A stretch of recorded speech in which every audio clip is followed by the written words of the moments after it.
Thanks everybody for subscribing.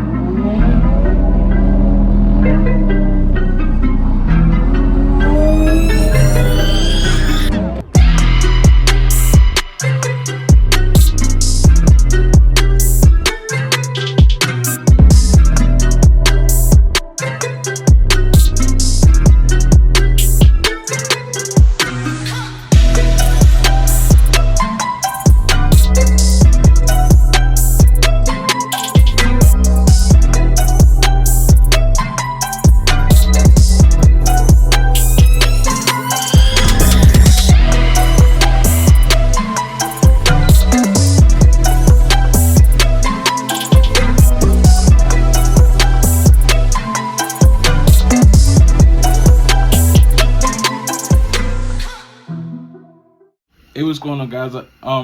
Welcome back to the station. This will be a quick video. I figure I pull the camera out while I'm actually doing a little bit of work on my wastegate. I'm actually going to change the spring rates in my wastegate because I put a 30-pound spring in my wastegate when I shouldn't have put a 30-pound spring in. So I'm going to actually put my 15-pound spring in. And I just figured I'd just pull the camera out so I could give you guys a look-see of how to actually do it, just in case anybody's a little bit confused.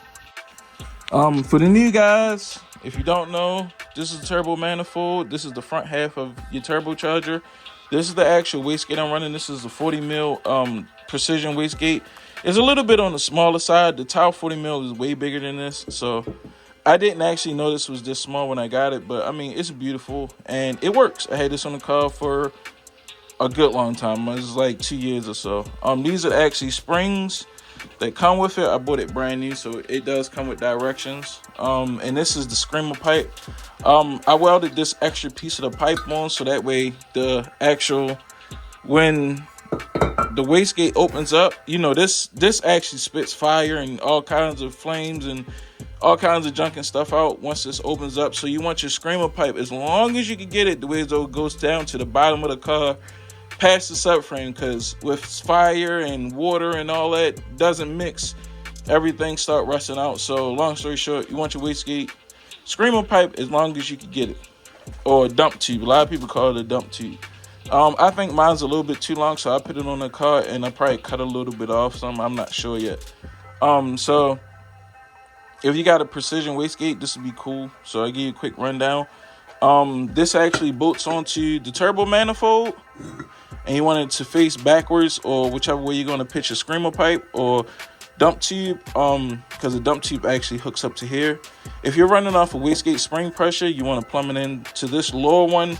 You want to run a vacuum hose either from here to the front housing on your turbo manifold, or from here to your intake manifold. It has to sense a good source of vacuum. I usually hook this up to its own source of vacuum. When it comes to wiring the boost solenoid, it's a little tricky, but it's easy to do. I think this actually came with directions. Yeah, look.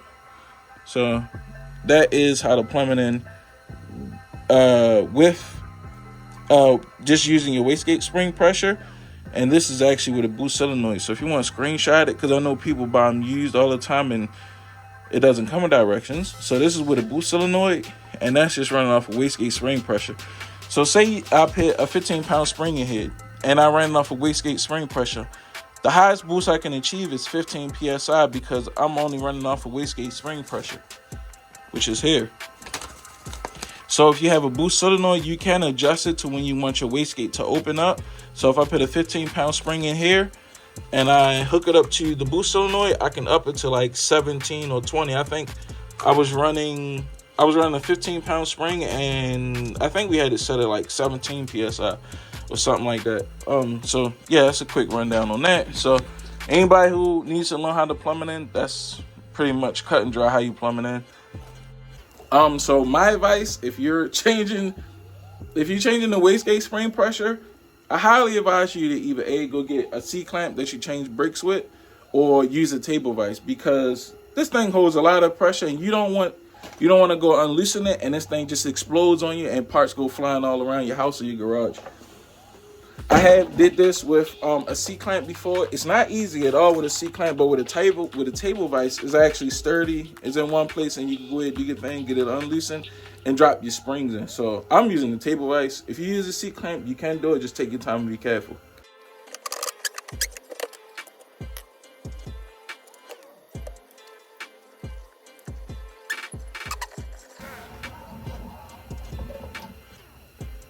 And boom, there you have it. So with this Precision Wastegate, it's no real 30-pound spring, so you have to use multiple springs to get it up to 30 psi. So this is like 3 of them.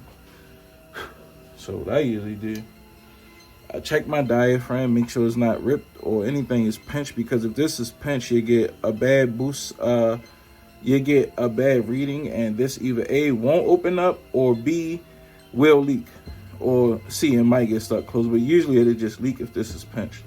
So you just want to make sure this is cleaned up and not pinched. So what I do, I think one of these is actually my 15-pound spring, so you gotta gotta get it unraveled.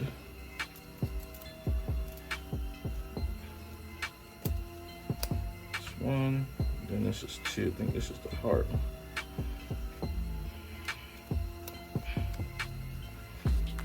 Yep.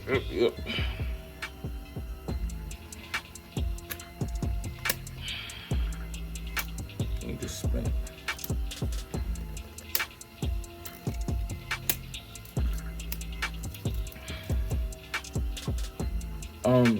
And all the springs, let's see if I can find it. All the springs have like a colored line on it. If you can't see that one, it's one of these you can see really good, like this.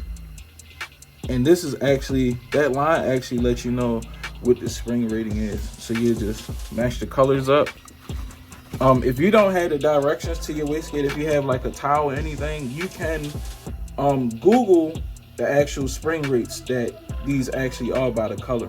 I'm not sure about towel or any other one. This is just for this Precision 40 mil. As far as with these colors, the reference to these colors are as far as how many psi these springs are. So since I'm looking for a 15, so if you look, it has the psi, the color, and the size. So I'm looking for a 15, so I would do orange and I would do the blue one. So it's the small inner for the blue, and the orange is the medium middle. So if you look, let's see if I can get these set up right. These are the small inner, which is this one.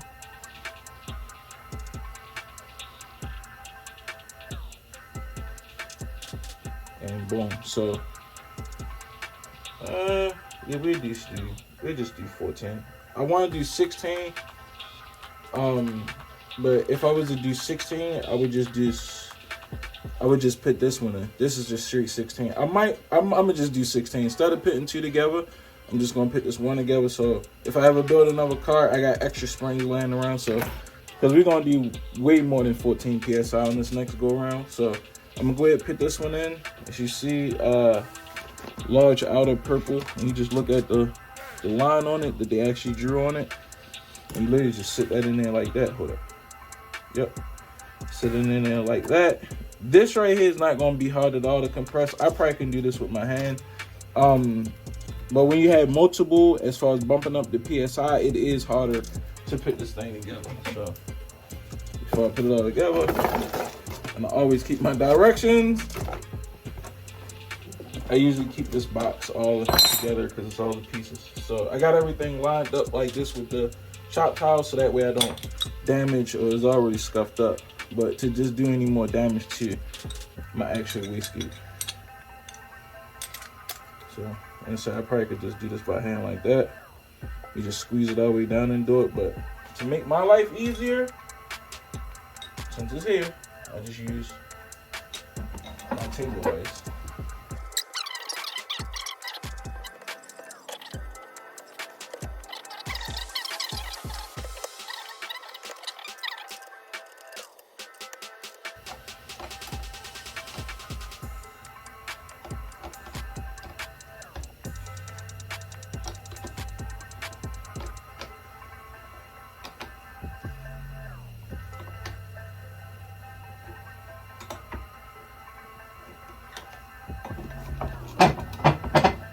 You can. Oh, that was the firing ring. I was trying to get that to come out first before I viced it, but the firing ring, this actually helps us seat properly, so you want to make sure that's in there before you put that on the car, because if that's not in there and you go to V-band that on to the turbo manifold, this will leak. It won't have a proper seal. So the firing ring, what happens is when you go to bolt it all together, this actually smashes the fire ring further in and makes it seat properly. So you'll make sure you do not lose that. Trust me, you do not want to lose that. And it should be as tight as I can get it. Double check here. You can put Loctite on here if you want. I usually don't run Loctite. I never had a problem out of this before, knock on wood. But yeah, and it's that simple, y'all. So we go ahead and bolt this onto the car. I should have marked how my wastegate, my dump tube was on here, but it goes something like this. So what I do is I'll just bolt this on the wheels, though I can actually twist this all around. So yeah. So that's pretty much how I changed the wastegate springs. Like I said, this will be a super duper short video because it's that simple. You know what I'm saying? It's just that simple. So yeah, guys, thanks for checking out this little short video. This is way shorter than the videos I usually make, but I feel as though this one is like really informative and will help a lot of the new guys out. And like I said, this is just not for a JZ. This is for Subarus, LS swaps, everything. This is universal to a lot of cars. So that's why I say this will probably help out a lot of guys with this. So until next time, if you haven't already, man, subscribe. That lets me know I'm doing my job, getting this information out to you guys and helping you guys out with your builds. And just stay tuned for the next episode, y'all.